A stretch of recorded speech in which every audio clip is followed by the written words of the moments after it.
everybody, it's me, Jacob, and today I'm here to talk to you about creativity. Creativity is imagining what you could do because you were made in God's image.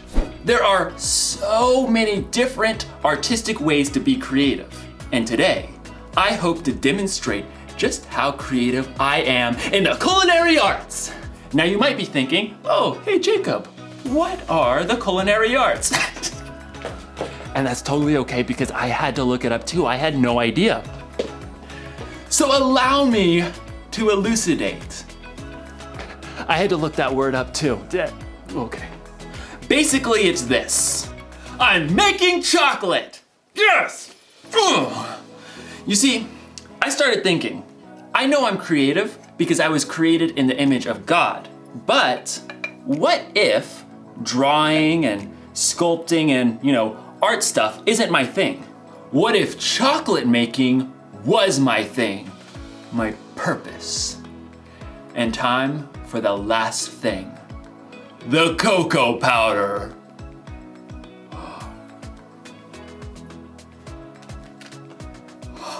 In my research, I learned that chocolate comes from a bean that grows from the cacao tree, which technically means that chocolate's a vegetable. True story. Oh, this looks so good. Bon appetit. That is so good. I think I've really discovered what my purpose is. Chocolatey goodness. It's like in today's story. God had a purpose for a woman named Esther, and you're going to find out if she discovered her purpose before it was too late. Time to check the old recipe book. Oh, let's see. Chill for 4 hours. Chill for 4 hours. No, I'm kidding, obviously. It means to put it in the freezer. Just, duh. I had to look it up. And I spent 2 hours in the freezer before I realized that it meant the chocolate and not me. So, see you soon. The Bible. It's 66 books of history, stories, letters, and poetry that fit together to form God's one big story. The epic adventure of how He created us and loves us so much that He made a way to rescue us. As we travel through the Bible, from Genesis to Revelation, we discover people who met God and found their lives changed forever. Now, for an amazing story. Inspired by the Book of Esther. Esther was the queen of Persia. Wait, what? Queen? Esther didn't become queen in the usual way. See, her father wasn't a king, and she wasn't from a noble family.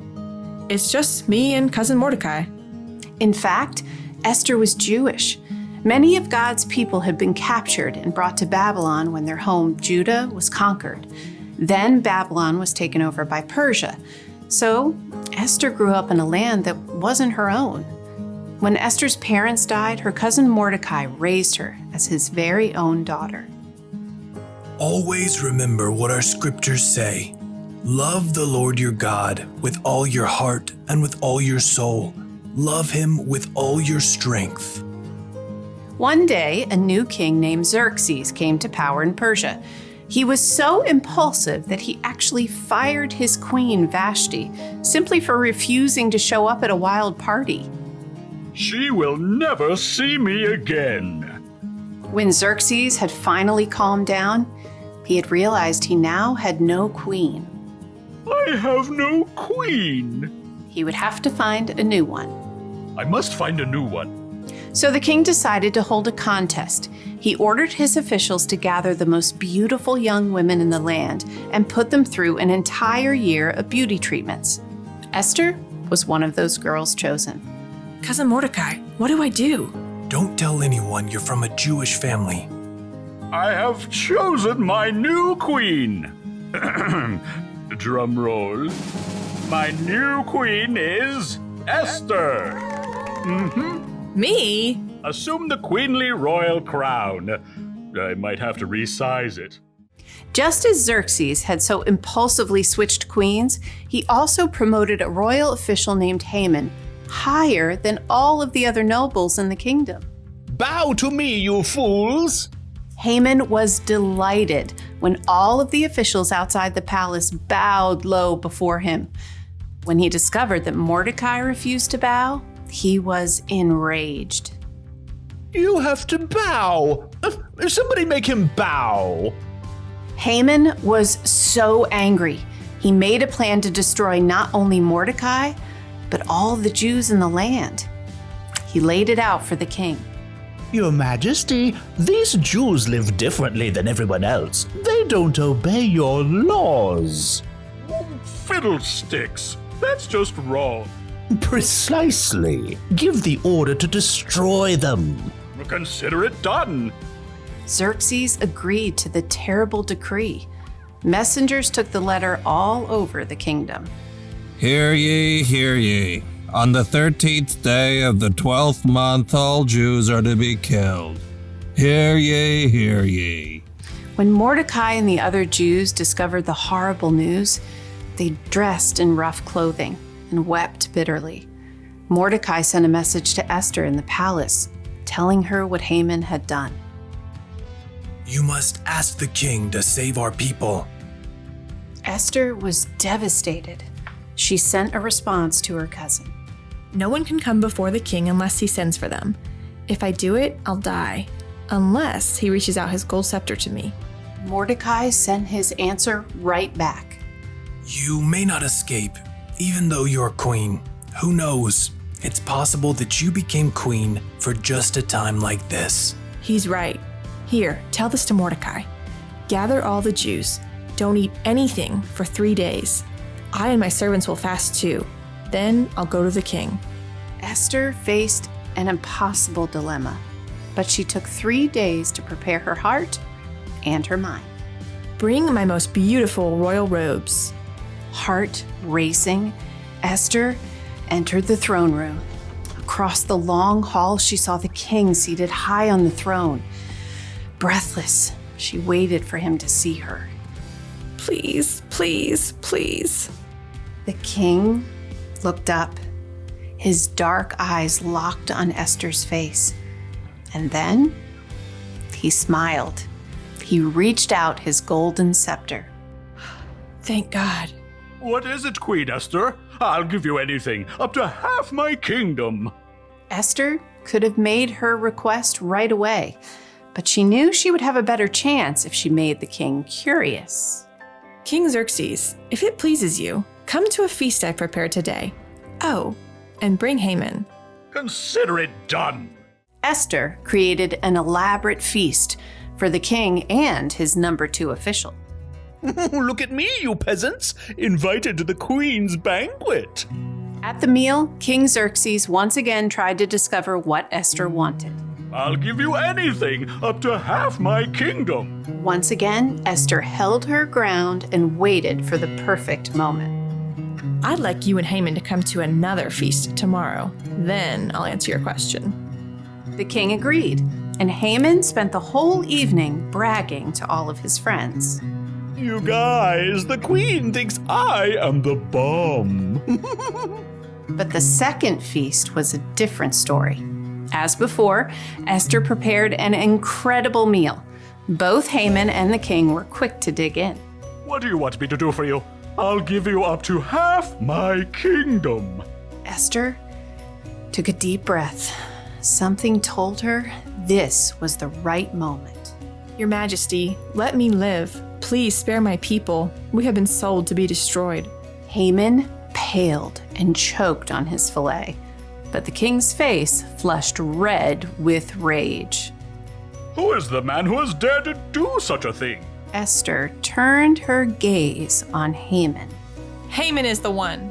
In a panic, Haman threw himself at the queen. Totally didn't mean it. Please, please, please let me live. You dare attack the queen? Take him away. That very night, Haman was killed, and the king created a new order that would allow the Jews to be saved. We will celebrate this day with great joy. God had given Esther a surprising position in a foreign nation, and when the time was right, she would use all she had been given to save her people.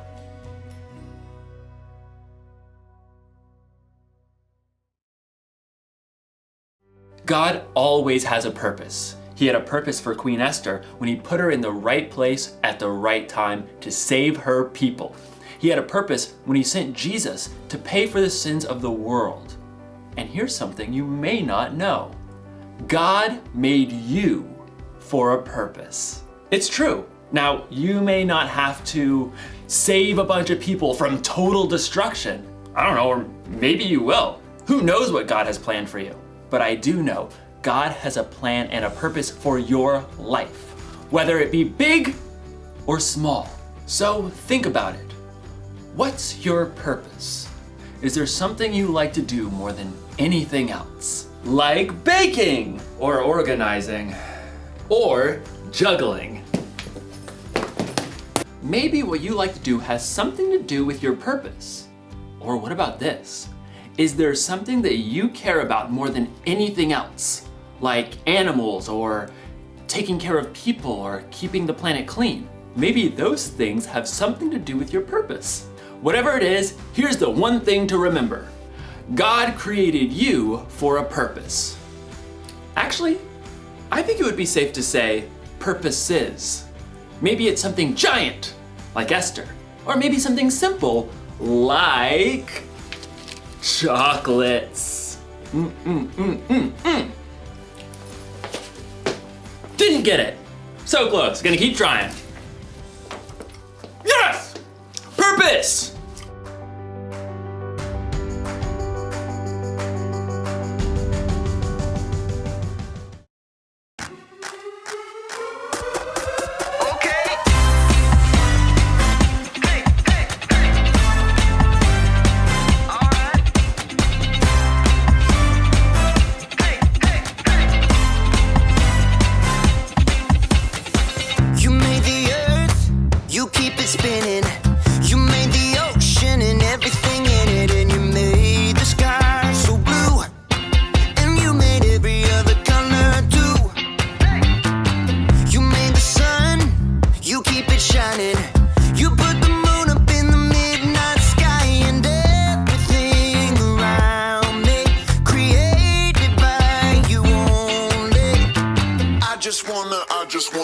I just wanna thank you 'cause everything you made is so beautiful. Every single star and every beat of my heart, and it's beautiful. You made my feet, you made my hands, you make me sing and you make me dance, 'cause your love is all around me, and your love is so astounding. I just wanna thank you 'cause everything you made is so beautiful. Every single star and every beat of my heart, and it's beautiful. Here we go, break it down now. Everything you created with your imagination is wonderful and good. Wonderful and good. You're my inspiration beyond all explanation. You're wonderful and good. You're wonderful and good. Everything you created with your imagination is wonderful and good. Wonderful and good. You're my inspiration beyond all explanation. You're wonderful and good. You're wonderful and good. I just wanna